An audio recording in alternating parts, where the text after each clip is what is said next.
Hey guys, it's Running Kimono. So today's video is kind of a horror story for any couponer. So it was a couple years ago. My best friend Carol basically sent me a message.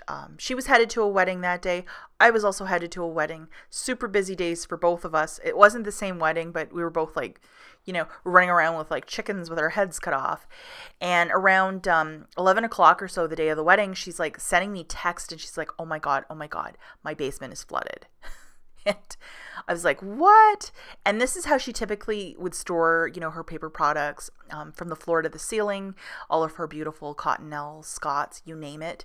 And she had to start hustling to get out to this wedding. Like she couldn't deal with, the couple inches of water. Thankfully, they had a family friend who came over and kind of helped out while they were away. But it was one of these sorts of situations where, like, how could you actually go and enjoy a wedding when you have just like a mountain of your stockpile and there's water that keeps building and building and building?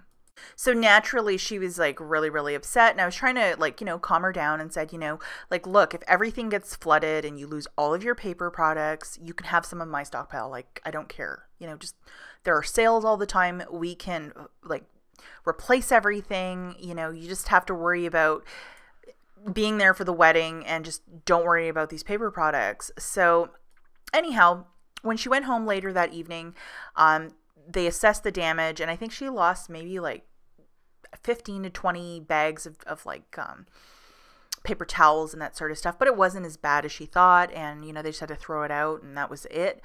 But these are some of the tips that if you're ever in a situation where a flooding could happen, if you keep your stuff in a basement area, this is just a smart way to store your stockpile.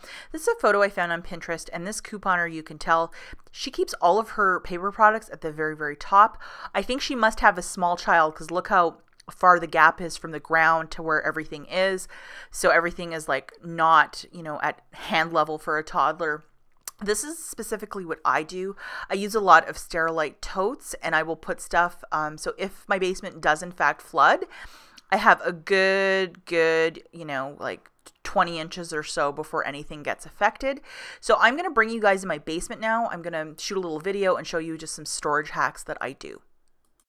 Okay guys, so my battery in my camera is just about to die. I just wanted to show you, I keep everything in those giant Sterilite totes, like paper products, that sort of stuff, just to make sure that if there ever was a flood, that, if the water got to a certain level, my stuff would be protected. And as you go higher and higher, that's where all the paper is, and it's just in this one area. And I do love my paper products.